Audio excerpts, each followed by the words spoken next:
আসসালামু আলাইকুম রহমতুল্লাহ। প্রিয় দর্শক, স্ক্রিনে একটা ভিডিও ক্লিপস আপনারা দেখতে পাচ্ছেন। নগর ভবনের সামনে বিএনপি নেতা ইশরাক হোসেনের সমর্থকদের একটা বিক্ষোভ মিছিল। তো এর আগে আমরা একটা ভিডিও তৈরি করেছিলাম যেখানে কিছু ভুল ইনফরমেশন ছিল। তো সেখানে আমরা বলেছিলাম ওই ভিডিওতে যে এখানে বিএনপি নেতা ইশরাকের সমর্থকরা জামাতের বিরুদ্ধে স্লোগান দিচ্ছে। সেখানে আসলে স্লোগানটা কী ছিল একটু আপনাদেরকে আমরা শুনে নিয়ে আসি। চলেন ভিডিওটা দেখে আসি।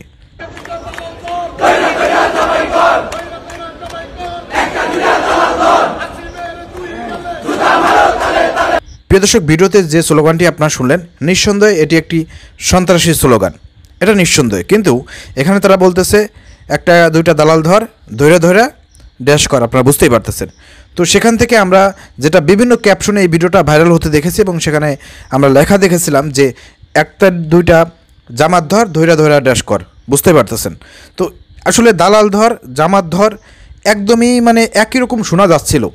তো আমি বারবার শুনেছিলাম, আমার কাছে মনে হচ্ছিল জামাত বলছে, কিন্তু পরবর্তীকালে কমেন্টে দেখলাম অনেকেই বলতেছেন যে ভাই না, এটা জামাত বলা হয় নাই, এটাকে বলা হচ্ছে একটা দুইটা দালাল তো আসলে দালাল জামাত এখানে আসলে মানে একটু মিসলিডিং হয়ে গেছে, শুনতে ভুল হয়ে গেছে, যার কারণে আমি ভিডিওটা তৈরি করেছিলাম এবং সেখানে বলেছিলাম যে বিএনপি নেতা ইশরাক হোসেনের যে বিএনপি সমর্থক যারা আজকে নগর ভবনের সামনে আন্দোলন করতেছে তারা জামাতের বিরুদ্ধে স্লোগান দিচ্ছে, এটা একটা সন্ত্রাসী স্লোগান।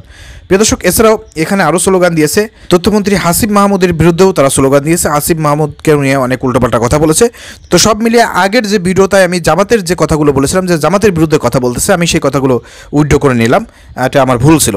কিন্তু এখানে বিএনপি নেতা ইশরাকের সমর্থকরা যে স্লোগান দিচ্ছ নিঃসন্দেহে এগুলো সন্ত্রাসী স্লোগান এবং এগুলো আওয়ামী লীগ, ছাত্রলীগ, যুবলীগ আগে শিবিরকে নিয়ে দিত, জামাতকে নিয়ে দিত এবং বামপন্থী অনেকেই কিন্তু এই ধরনের স্লোগান দিত আওয়ামী লীগের সময়। কিন্তু আমরা দেখতে পাচ্ছি বর্তমানে আমাদের বন্ধু প্রীতম যে সংগঠন, রাজনৈতিক সংগঠন রয়েছে বিএনপি, ছাত্রদল, যুবদল, তারাও সেই আওয়ামী লীগ স্টাইলে, ছাত্রলীগ, যুবলীগ স্টাইলে সেই স্লোগানগুলো ইউজ করতেছে। এটা কিন্তু আমরা তাদের কাছ থেকে কখনো আশা করি না। তো এই ধরনের সন্ত্রাসী স্লোগান দেওয়া থেকে আমি বিএনপি নেতা ইশরাকের সমর্থকদেরকে অনুরোধ জানাবো, প্রিয় দর্শক ভিডিওটি শেয়ার করে সবাইকে দেখার সুযোগ করে দেন। আসসালামু আলাইকুম রহমতুল্লাহ।